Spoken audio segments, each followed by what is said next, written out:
Everybody, welcome back to our channel. ఈరోజు వీడియోలో మనం మన డైలీ లైఫ్లో యూజ్ చేసే కొన్ని వర్డ్స్ అండ్ సెంటెన్సెస్ని ఇంగ్లీష్లో ఏ విధంగా చెప్పాలో ఈ వీడియోలో తెలుసుకుందాం. వీడియోని చివరి వరకు చూడటానికి ప్రయత్నించండి. వీడియో కనుక నచ్చినట్లయితే లైక్ చేయండి, షేర్ చేయండి. అలాగే మరిన్ని ఇంట్రెస్టింగ్ వీడియోస్ కోసం నా ఛానల్ని మీరు సబ్స్క్రైబ్ చేయండి. ఇప్పుడైతే మనం టాపిక్లోకి వెళ్ళిపోదామా? Let's get in to the topic. First one is నేను అప్పుడు ఏదో పనిలో ఉన్నాను. నేను అప్పుడు ఏదో పనిలో ఉన్నాను. సో దీన్ని మనం ఇంగ్లీష్లో I was working on something then, I was working on something then, or then I was working on something, ఇలా కూడా చెప్పొచ్చు. నెక్స్ట్ వన్ ఈస్ పని చేయకుండా ఎందుకు వెళ్తున్నావు. పని చేయకుండా ఎందుకు వెళ్తున్నావు. కొంతమంది పని చేయకుండా కుంటి సాకులు చెప్తూ ఉంటారు కదా. సో దీన్ని మనం ఇంగ్లీష్లో why are you going without working, why are you going without working అంటే పని చేయకుండా ఎందుకు వెళ్తున్నావు అని. నెక్స్ట్ సెంటెన్స్ ఈస్ నేను చెప్పిన పని ఏం చేసావు. నేను చెప్పిన పని ఏం చేసావు, ఇలా కూడా అడుగుతూనే ఉంటారు కదా. సో దీన్ని మనం ఇంగ్లీష్లో what did you do that I told you to do, what did you do that I told you to do అంటే నేను చెప్పిన పని నువ్వు ఏం చేసావు అని. నెక్స్ట్ వన్ ఇప్పుడు తినాలని లేదు, ఇప్పుడు తినాలని లేదు. మనకి ఎప్పుడైనా తినాలనిపించినప్పుడు మనం ఇలా అంటూ ఉంటాం కదా. సో దీన్ని మనం ఇంగ్లీష్లో I don't want to eat now, I don't want to eat now అంటే నాకు ఇప్పుడు తినాలని లేదు అని. నెక్స్ట్ వన్ ఈస్ మాట్లాడే విధానం నేర్చుకో, మాట్లాడే విధానం నేర్చుకో. ఎవరైనా మనతో సరిగ్గా మాట్లాడినట్లయితే మనం ఇలా అంటూ ఉంటాం కదా. సో దీన్ని మనం ఇంగ్లీష్లో learn the way you speak, learn the way you speak అంటే మాట్లాడే విధానం నేర్చుకో అని. నెక్స్ట్ వన్ మతి లేకుండా మాట్లాడకు, మతి లేకుండా మాట్లాడకు. ఎవరైనా అనవసరమైన మాటలు మాట్లాడుతున్నట్లయితే ఇలా అంటూ ఉంటారు కదా. సో దీన్ని మనం ఇంగ్లీష్లో don't talk like your out of your mind, don't talk like your out of your mind అంటే మతి లేకుండా మాట్లాడకు అని. నెక్స్ట్ వన్ ఈస్ నీ మాటలు కోపం తెప్పిస్తున్నాయి, నీ మాటలు కోపం తెప్పిస్తున్నాయి, ఇలా మనం చెప్పాలనుకున్నప్పుడు సో ఈ సెంటెన్స్ని మనం ఇంగ్లీష్లో your words are making me angry, your words are making me angry అంటే నీ మాటలు నాకు కోపం తెప్పిస్తున్నాయి అని. నెక్స్ట్ సెంటెన్స్ ఈస్ నేను మాట్లాడింది కరెక్టే, నేను మాట్లాడింది కరెక్టే. ఎవరైనా మనల్ని నువ్వు మాట్లాడింది రాంగ్ అని చెప్పినట్లయితే మనం ఇలా అంటూ ఉంటాం కదా. సో దీన్ని మనం ఇంగ్లీష్లో I spoke correctly, I spoke correctly అంటే నేను మాట్లాడింది కరెక్టే అని.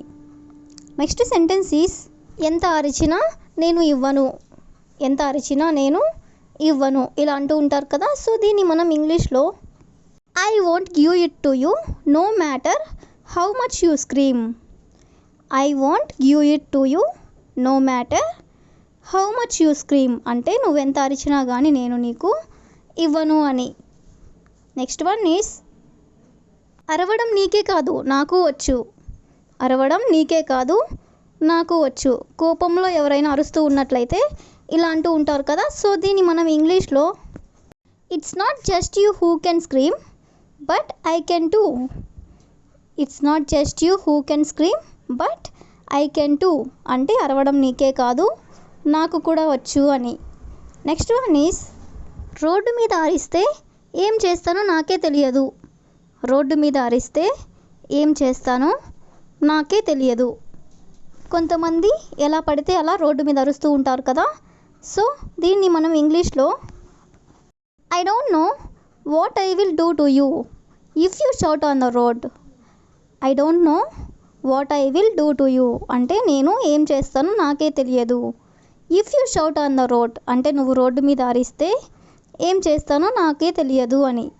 నెక్స్ట్ వన్ ఈస్ నువ్వు అరవకుండా సరిగ్గా మాట్లాడు, నువ్వు అరవకుండా సరిగ్గా మాట్లాడు.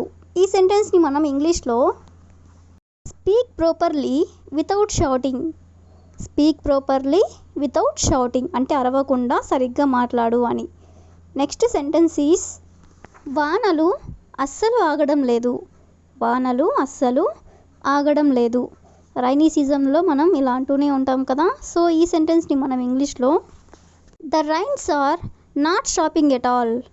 The rains are not stopping at all అంటే వానలు అస్సలు ఆగడం లేదు అని. నెక్స్ట్ వన్ ఈస్ ఇదంతా తడిగానే ఉంది. ఇదంతా తడిగానే ఉంది.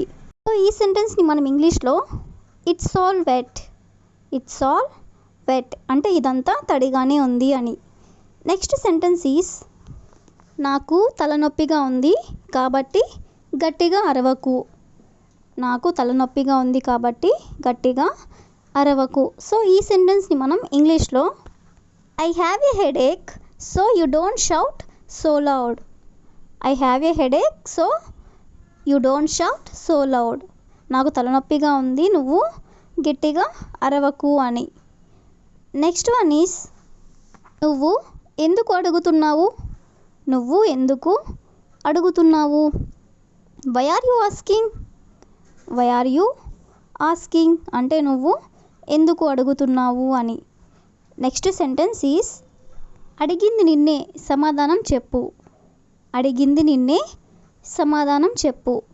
ఎవరినైనా మనం ఏదైనా అడిగినప్పుడు సమాధానం గనక చెప్పనట్లయితే మనం ఇలా అంటూ ఉంటాం కదా. సో దీన్ని మనం ఇంగ్లీష్లో I asked you answer me. I asked you అంటే అడిగింది నిన్నే, ఆన్సర్ మీ అంటే సమాధానం చెప్పు అని. నెక్స్ట్ వన్ ఇప్పుడు నన్ను ఏమీ అడగవద్దు. ఇప్పుడు నన్ను ఏమీ అడగవద్దు. ఈ సెంటెన్స్ని ఇంగ్లీష్లో now don't ask anything. Now don't ask anything అంటే ఇప్పుడు నన్ను ఏమీ అడగవద్దు అని. లేదా don't ask anything now. Don't ask anything now రెండిటికి మీనింగ్ కూడా ఇప్పుడు నన్ను ఏమీ అడగవద్దు అని. ఇన్నిసార్లు ఎందుకు అడుగుతున్నావు. ఇన్నిసార్లు ఎందుకు అడుగుతున్నావు. ఎవరైనా మనల్ని ఒక విషయం గురించి పదే పదే అడిగినట్లయితే మనం ఇలా అంటూ ఉంటాం కదా. సో దీన్ని మనం ఇంగ్లీష్లో why do you ask so many times. Why do you ask so many times అంటే ఇన్నిసార్లు నన్ను ఎందుకు అడుగుతున్నావు అని. That's all for today. I will ask you a question for you. అడిగినవన్నీ నేను ఇవ్వను. అడిగినవన్నీ నేను ఇవ్వను. If you know this one in English please comment in the comment section. Thank you for watching.